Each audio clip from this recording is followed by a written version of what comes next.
ಎಲ್ಲರಿಗೂ ನಮಸ್ಕಾರ ವೀಕ್ಷಕರೇ. ಸತತ 3 ಪಂದ್ಯಗಳಲ್ಲಿ ಗೆದ್ದ ಟೀಂ ಇಂಡಿಯಾ. ಭಾರತ ಮತ್ತು ವೆಸ್ಟ್ ಇಂಡಿಯಾ ನಡುವೆ ನಡೆದಂತ 3ನೇ ವಾರ್ಮ್ ಅಪ್ ಪಂದ್ಯದಲ್ಲಿ ನಮ್ಮ ಭಾರತ ತಂಡ ಮತ್ತೊಮ್ಮೆ ಭರ್ಜರಿಯಾಗಿ ಜಯ ಸಾಧಿಸಿದೆ.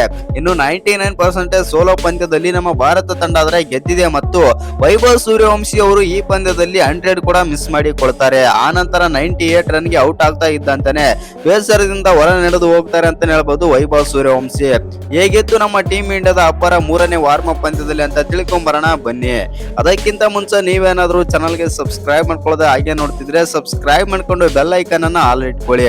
ಹಾಗೆ ನೀವೇನಾದ್ರೂ ವೈಭವ್ ಸೂರ್ಯವಂಶಿ ಅವರ ಅಭಿಮಾನಿ ಮತ್ತು ಟೀಂ ಇಂಡಿಯಾದ ಅಭಿಮಾನಿ ಆಗಿದ್ದಲ್ಲಿ ಕಮೆಂಟ್ ಬಾಕ್ಸ್ ನಲ್ಲಿ ಟೀಂ ಇಂಡಿಯಾ ಮತ್ತು ವೈಭವ್ ಸೂರ್ಯವಂಶಿ ಅಂತ ಕಮೆಂಟ್ ಮಾಡಿ. ಇನ್ನು ನಮ್ಮ ಭಾರತ ತಂಡ ಈ ಪಂದ್ಯದಲ್ಲಿ ಟಾಸ್ ಆದ್ರೆ ಸೋಲುತ್ತೆ. ಹೌದು ಸ್ನೇಹಿತರೆ, ಟಾಸ್ ಗೆದ್ದು ಮೊದಲು ಬ್ಯಾಟಿಂಗ್ ಮಾಡಿದ ವೆಸ್ಟ್ ಇಂಡಿಯಾ ತಂಡ ಬರೋಬ್ಬರಿ 220 ರನ್ ಆದ್ರೆ ಹೊಡಿತಾರೆ. ಹೌದು ವೀಕ್ಷಕರೇ, ಈ ಪಂದ್ಯದಲ್ಲಿ ನಮ್ಮ ಭಾರತ ಸೋಲುತ್ತೆ ಅಂತ ಅಂದುಕೊಂಡಿದ್ದೆವು. ಆದರೆ ಇನ್ನು ಒಂದು ಓವರ್ ಬಾಕಿ ಇರುವಾಗಲೇ ಪಂದ್ಯವನ್ನು ಗೆದ್ದು ಆದ್ರೆ ಬೇಕಿದೆ. ನಮ್ಮ ಭಾರತ ತಂಡ ಬಂದ್ಬಿಟ್ಟು ಇದೀಗ ಭರ್ಜರಿಯಾಗಿ ಗೆದ್ದಿದೆ ವಾರ್ಮ್ ಅಪ್ 3ನೇ ಪಂದ್ಯದಲ್ಲಿ. ಇನ್ನು ಮೊದಲು ಬ್ಯಾಟಿಂಗ್ ಮಾಡಿದ ವಿಂಡೀಸ್ ತಂಡ ಬರೋಬ್ಬರಿ 220 ರನ್ ಆದ್ರೆ ಹೊಡಿತಾರೆ.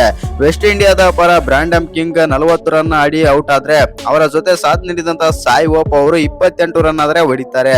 ಇನ್ನು ಎಟಿಮೇರ್ 17 ರನ್ ಮತ್ತು ಆ ಬಳಿಕ ಬಂದಂತ ಪೋವೆಲ್ ಮತ್ತು ರುದರ್ಫೋರ್ಡ್ ಅವರು 135 ರನ್ಗಳ ಪಾರ್ಟ್ನರ್ಶಿಪ್ ಆದ್ರೆ ಕಲೆ ಹಾಕ್ತಾರೆ. ಹೌದು ಸ್ನೇಹಿತರೆ, ಪೋವೆಲ್ 83 ರನ್ ಆಡಿದರೆ ಅವರಿಗೆ ಸಾಥ್ ನೀಡಿದಂತ ರುದರ್ಫೋರ್ಡ್ ಅವರು 52 ರನ್ ಆದ್ರೆ ಹೊಡಿತಾರೆ. ಇನ್ನು ನಮ್ಮ ಟೀಂ ಇಂಡಿಯಾ ಬೌಲರ್ ಗಳನ್ನು ತರಾಟೆಗಾದ್ರೆ ತೆಗೆದುಕೊಳ್ಳುತ್ತಾರೆ ಈ ಇಬ್ಬರು ಬ್ಯಾಟರ್ಸ್. ಆ ರೀತಿಯಾಗಿ ಬ್ಯಾಟಿಂಗ್ ಆದ್ರೆ ಮಾಡಿದ್ದರು. ಇನ್ನು ರೋಮನ್ ಪೋವೆಲ್ ಮತ್ತು ರುದರ್ಫೋರ್ಡ್ ಅಂತೂ ನಮ್ಮ ಟೀಂ ಇಂಡಿಯಾದ ಬೌಲರ್ಸ್ ಗಳನ್ನ ತರಾಟೆಗಾದ್ರೆ ತೆಗೆದುಕೊಳ್ತಾರೆ. ಆ ರೀತಿ ಬ್ಯಾಟಿಂಗ್ ಆದ್ರೆ ಮಾಡಿದ್ದರು ಅವರಿಬ್ಬರು. ಒಟ್ಟಿನಲ್ಲಿ ಮೊದಲು ಬ್ಯಾಟಿಂಗ್ ಮಾಡಿದಂತ ವೆಸ್ಟ್ ಇಂಡಿಯಾ ತಂಡ 220 ರನ್ ಆದ್ರೆ ಹೊಡಿತಾರೆ. 221 ಟಾರ್ಗೆಟ್ ಆದ್ರೆ ನೀಡ್ತಾರೆ ಅಂತ ಹೇಳ್ಬೋದು ನಮ್ಮ ಟೀಂ ಇಂಡಿಯಾದ ಬ್ಯಾಟರ್ಸ್ಗೆ. ಇನ್ನು ನಮ್ಮ ಭಾರತದ ಬೌಲಿಂಗ್ ಬಗ್ಗೆನೂ ಕೂಡ ಮಾತಾಡ್ಲೇಬೇಕು. ಮಾಯಾಂಕ್ ಯಾದವ್ ಒಬ್ಬರನ್ನ ಬಿಟ್ರೆ ಬೇರೆ ಯಾವ ಬೌಲರ್ ಕೂಡ ಹೇಳಿಕೊಳ್ಳುವಂತ ಬೌಲಿಂಗ್ ಮಾಡ್ಲೇ ಇಲ್ಲ. ಹೌದು ವೀಕ್ಷಕರೇ, ಮಾಯಾಂಕ್ ಯಾದವ್ ಅವರು ಈ ಪಂದ್ಯದಲ್ಲಿ 4 ಓವರ್ ಬೌಲಿಂಗ್ ಮಾಡಿ 3 ವಿಕೆಟ್ ಜೊತೆಗೆ 7ರ ಎಕಾನಮಿಯಲ್ಲಿ ಬೌಲಿಂಗ್ ಆದ್ರೆ ಮಾಡ್ತಾರೆ. ಇನ್ನು ಮಾಯಾಂಕ್ ಯಾದವ್ ಅವರು ಸಖತ್ತಾಗಿ ಬೌಲಿಂಗ್ ಮಾಡ್ತಾರೆ ಈ ಪಂದ್ಯದಲ್ಲಿ. ಹೌದು ಸ್ನೇಹಿತರೆ, ಇನ್ನು ಮೊದಲು ಬ್ಯಾಟಿಂಗ್ ಮಾಡಿದಂತ ವೆಸ್ಟ್ ಇಂಡಿಯಾ ತಂಡ ಮೊದಲನೇ ಇನ್ನಿಂಗ್ಸ್ 20 ಓವರ್ಗಳಲ್ಲಿ 220 ರನ್ಗಳ ಭರ್ಜರಿ ಟಾರ್ಗೆಟ್ ಆದ್ರೆ ನೀಡುತ್ತೆ ನಮ್ಮ ಟೀಂ ಇಂಡಿಯಾಗೆ. ಇನ್ನು ಈ ಬಿಗ್ ಟಾರ್ಗೆಟ್ ಅನ್ನ ಚೇಸ್ ಮಾಡಕ್ಕೆ ನಮ್ಮ ಭಾರತ ತಂಡ ಪವರ್ ಪ್ಲೇ ಅಲ್ಲೇ ಹೇಳಿಕೊಳ್ಳುವಂತ ಬ್ಯಾಟಿಂಗ್ ಏನು ಮಾಡ್ಲೇ ಇಲ್ಲ. ಹೌದು ವೀಕ್ಷಕರೇ, ಮತ್ತೊಮ್ಮೆ ನಮ್ಮ ಭಾರತ ತಂಡ ಪವರ್ ಪ್ಲೇ ಅಲ್ಲೇ ಎಡವುತ್ತೆ.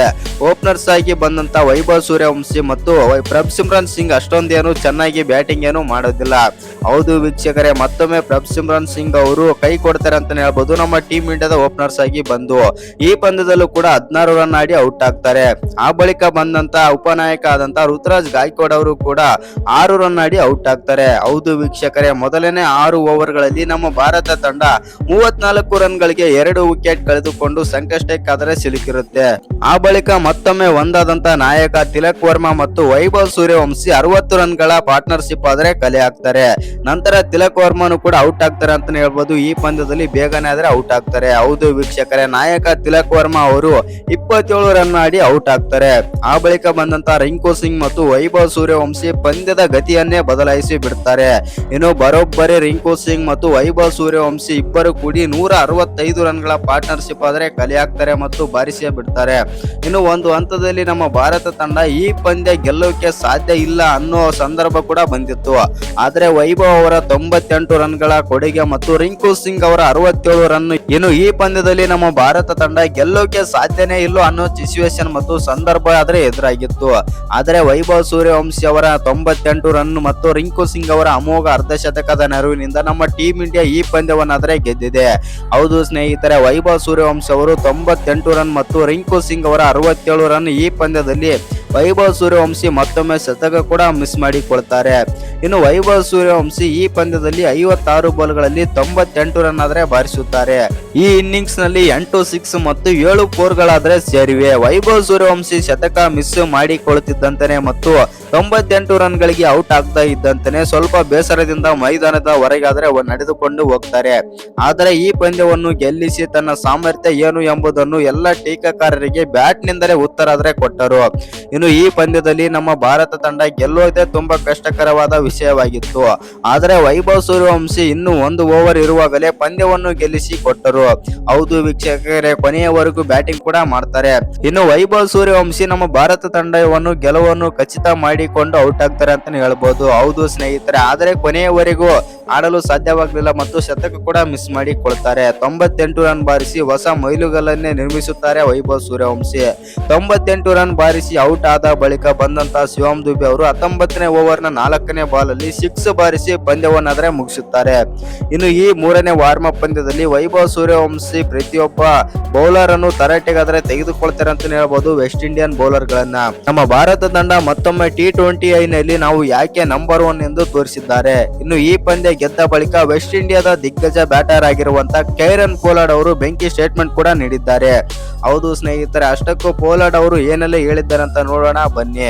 ಪೋಲಾರ್ಡ್ ಅವರು ವೈಭವ್ ಬಗ್ಗೆ ಮನಬಿಚ್ಚಾದ್ರೆ ಮಾತಾಡಿದ್ದಾರೆ. ವೈಭವ್ ಅಂತ ಪ್ರತಿಭೆಯನ್ನು ಬ್ಯಾಟಿಂಗ್ ಮಾಡುವುದನ್ನು ನಾನು ನೋಡಲು ತುಂಬಾನೇ ಕಾತುರದಿಂದ ಕಾಯುತ್ತಾ ಇರುತ್ತೇನೆ ಎಂದು ಪೋಲಾರ್ಡ್ ಆದ್ರೆ ಹೇಳಿದ್ದಾರೆ. ಇನ್ನಷ್ಟು ಮಾತನಾಡಿದ ಪೋಲಾರ್ಡ್ ಅವರು ಈ ರೀತಿ ಆದ್ರೆ ಹೇಳಿದ್ದಾರೆ.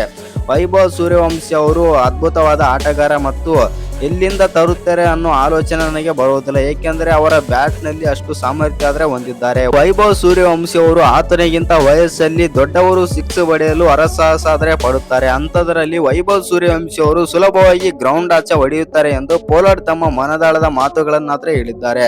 ಇನ್ನು ವೈಭವ್ ಸೂರ್ಯವಂಶಿ ಅವರು ಅದ್ಭುತವಾಗಿ ಆಡುತ್ತಾರೆ ಅಂತ ಹೇಳ್ಬೋದು 3ನೇ ವಾರ್ಮ್ ಅಪ್ ಪಂದ್ಯದಲ್ಲಿ.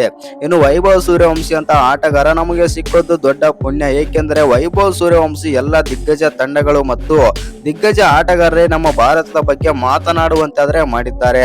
ಅದರಲ್ಲಿ ಅವರ ಬ್ಯಾಟಿಂಗ್ ನೋಡಲು ಹಲವಾರು ಅಭಿಮಾನಿಗಳು ಸಹ ಇದೀಗ ಕಾತುರದಿಂದ ಕಾಯ್ತಾ ಇರ್ತಾರೆ.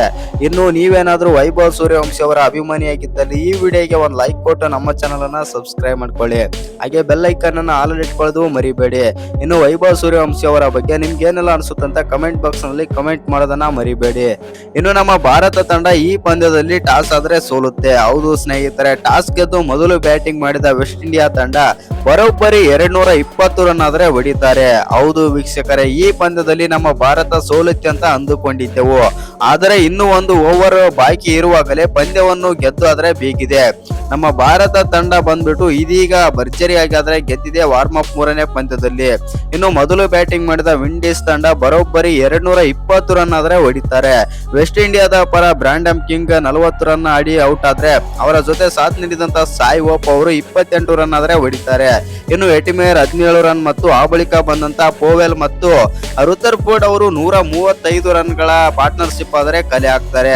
ಹೌದು ಸ್ನೇಹಿತರೆ, ಪೋವೆಲ್ 83 ರನ್ ಆಡಿದರೆ ಅವರಿಗೆ ಸಾಥ್ ನೀಡಿದಂತ ರುಥರ್ಫೋರ್ಡ್ ಅವರು 52 ರನ್ ಆದ್ರೆ ಹೊಡಿತಾರೆ. ಇನ್ನು ನಮ್ಮ ಟೀಮ್ ಇಂಡಿಯಾ ಬೌಲರ್ ಗಳನ್ನು ತರಾಟೆಗಾದ್ರೆ ತೆಗೆದುಕೊಳ್ಳುತ್ತಾರೆ ಈ ಇಬ್ಬರು ಬ್ಯಾಟರ್ಸ್. ಆ ರೀತಿಯಾಗಿ ಬ್ಯಾಟಿಂಗ್ ಆದ್ರೆ ಮಾಡಿದರು. ಇನ್ನು ರೋಮನ್ ಪೋವೆಲ್ ಮತ್ತು ರುಥರ್ಫೋರ್ಡ್ ಅಂತೂ ನಮ್ಮ ಟೀಮ್ ಇಂಡಿಯಾದ ಬೌಲರ್ಸ್ ಗಳನ್ನ ತರಾಟೆಗಾದ್ರೆ ತೆಗೆದುಕೊಳ್ತಾರೆ. ಆ ರೀತಿ ಬ್ಯಾಟಿಂಗ್ ಆದ್ರೆ ಮಾಡಿದ್ದರು ಅವರಿಬ್ಬರು. ಒಟ್ಟಿನಲ್ಲಿ ಮೊದಲು ಬ್ಯಾಟಿಂಗ್ ಮಾಡಿದಂತ ವೆಸ್ಟ್ ಇಂಡಿಯಾ ತಂಡ 220 ರನ್ ಆದ್ರೆ ಹೊಡಿತಾರೆ.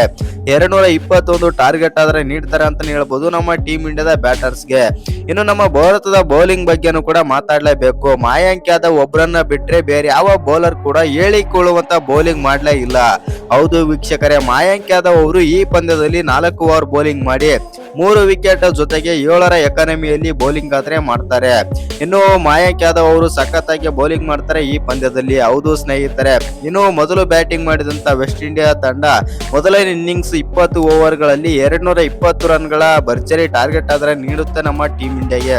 ಇನ್ನು ಈ ಬಿಗ್ ಟಾರ್ಗೆಟ್ ಅನ್ನ ಚೇಸ್ ಮಾಡಕ್ಕೆ ನಮ್ಮ ಭಾರತ ತಂಡ ಪವರ್ ಪ್ಲೇ ಅಲ್ಲೇ ಹೇಳಿಕೊಳ್ಳುವಂತ ಬ್ಯಾಟಿಂಗ್ ಏನು ಮಾಡ್ಲೇ ಇಲ್ಲ. ಹೌದು ವೀಕ್ಷಕರೇ, ಮತ್ತೊಮ್ಮೆ ನಮ್ಮ ಭಾರತ ತಂಡ ಪವರ್ ಪ್ಲೇ ಅಲ್ಲೇ ಎಡವುತ್ತೆ. ಓಪನರ್ಸ್ ಆಗಿ ಬಂದಂತ ವೈಭವ್ ಸೂರ್ಯವಂಶಿ ಮತ್ತು ಪ್ರಭ್ಸಿಮ್ರನ್ ಸಿಂಗ್ ಅಷ್ಟೊಂದೇನು ಚೆನ್ನಾಗಿ ಬ್ಯಾಟಿಂಗ್ ಏನು ಮಾಡೋದಿಲ್ಲ. ಹೌದು ವೀಕ್ಷಕರೇ, ಮತ್ತೊಮ್ಮೆ ಪ್ರಭ್ಸಿಮ್ರನ್ ಸಿಂಗ್ ಅವರು ಕೈ ಕೊಡ್ತಾರೆ ಅಂತ ಹೇಳ್ಬೋದು ನಮ್ಮ ಟೀಮ್ ಇಂಡಿಯಾದ ಓಪನರ್ಸ್ ಆಗಿ ಬಂದು. ಈ ಪಂದ್ಯದಲ್ಲೂ ಕೂಡ 16 ರನ್ ಆಡಿ ಔಟ್ ಆಗ್ತಾರೆ. ಆ ಬಳಿಕ ಬಂದಂತ ಉಪನಾಯಕ ಆದಂತ ಋತುರಾಜ್ ಗಾಯಕ್ವಾಡ್ ಅವರು ಕೂಡ 6 ರನ್ ಆಡಿ ಔಟ್ ಆಗ್ತಾರೆ. ಹೌದು ವೀಕ್ಷಕರೇ, ಮೊದಲನೇ 6 ಓವರ್ಗಳಲ್ಲಿ ನಮ್ಮ ಭಾರತ ತಂಡ 34 ರನ್ಗಳಿಗೆ 2 ವಿಕೆಟ್ ಕಳೆದುಕೊಂಡು ಸಂಕಷ್ಟಕ್ಕಾದರೆ ಸಿಲುಕಿರುತ್ತೆ. ಆ ಬಳಿಕ ಮತ್ತೊಮ್ಮೆ ಒಂದಾದಂತ ನಾಯಕ ತಿಲಕ್ ವರ್ಮಾ ಮತ್ತು ವೈಭವ್ ಸೂರ್ಯವಂಶಿ 60 ರನ್ಗಳ ಪಾರ್ಟ್ನರ್ಶಿಪ್ ಆದ್ರೆ ಕಲೆ ಹಾಕ್ತಾರೆ. ನಂತರ ತಿಲಕ್ ವರ್ಮನು ಕೂಡ ಔಟ್ ಆಗ್ತಾರೆ ಅಂತಾನೆ ಹೇಳ್ಬೋದು. ಈ ಪಂದ್ಯದಲ್ಲಿ ಬೇಗನೆ ಆದ್ರೆ ಔಟ್ ಆಗ್ತಾರೆ. ಹೌದು ವೀಕ್ಷಕರೇ, ನಾಯಕ ತಿಲಕ್ ವರ್ಮಾ ಅವರು 27 ರನ್ ಆಡಿ ಔಟ್ ಆಗ್ತಾರೆ. ಆ ಬಳಿಕ ಬಂದಂತ ರಿಂಕು ಸಿಂಗ್ ಮತ್ತು ವೈಭವ್ ಸೂರ್ಯವಂಶಿ ಪಂದ್ಯದ ಗತಿಯನ್ನೇ ಬದಲಾಯಿಸಿ ಬಿಡ್ತಾರೆ. ಇನ್ನು ಬರೋಬ್ಬರಿ ರಿಂಕು ಸಿಂಗ್ ಮತ್ತು ವೈಭವ್ ಸೂರ್ಯವಂಶಿ ಇಬ್ಬರು ಕೂಡಿ 165 ರನ್ಗಳ ಪಾರ್ಟ್ನರ್ಶಿಪ್ ಆದ್ರೆ ಕಲೆ ಹಾಕ್ತಾರೆ ಮತ್ತು ಬಾರಿಸೇ ಬಿಡ್ತಾರೆ. ಇನ್ನು ಒಂದು ಹಂತದಲ್ಲಿ ನಮ್ಮ ಭಾರತ ತಂಡ ಈ ಪಂದ್ಯ ಗೆಲ್ಲೋಕೆ ಸಾಧ್ಯ ಇಲ್ಲ ಅನ್ನೋ ಸಂದರ್ಭ ಕೂಡ ಬಂದಿತ್ತು. ಆದ್ರೆ ವೈಭವ್ ಅವರ 98 ರನ್ಗಳ ಕೊಡುಗೆ ಮತ್ತು ರಿಂಕು ಸಿಂಗ್ ಅವರ 67 ರನ್ ಇನ್ನು ಈ ಪಂದ್ಯದಲ್ಲಿ ನಮ್ಮ ಭಾರತ ತಂಡ ಗೆಲ್ಲೋಕೆ ಸಾಧ್ಯನೇ ಇಲ್ಲ ಅನ್ನೋ ಸಿಚುವೇಶನ್ ಮತ್ತು ಸಂದರ್ಭ ಆದ್ರೆ ಎದುರಾಗಿತ್ತು. ಆದ್ರೆ ವೈಭವ್ ಸೂರ್ಯವಂಶಿ ಅವರ 98 ರನ್ ಮತ್ತು ರಿಂಕು ಸಿಂಗ್ ಅವರ ಅಮೋಘ ಅರ್ಧಶತಕದ ನೆರವಿನಿಂದ ನಮ್ಮ ಟೀಮ್ ಇಂಡಿಯಾ ಈ ಪಂದ್ಯವನ್ನಾದ್ರೆ ಗೆದ್ದಿದೆ. ಹೌದು ಸ್ನೇಹಿತರೆ, ವೈಭವ್ ಸೂರ್ಯವಂಶಿ ಅವರು 98 ರನ್ ಮತ್ತು ರಿಂಕು ಸಿಂಗ್ ಅವರ 67 ರನ್ ಈ ಪಂದ್ಯದಲ್ಲಿ ವೈಭವ್ ಸೂರ್ಯವಂಶಿ ಮತ್ತೊಮ್ಮೆ ಶತಕ ಕೂಡ ಮಿಸ್ ಮಾಡಿಕೊಳ್ತಾರೆ.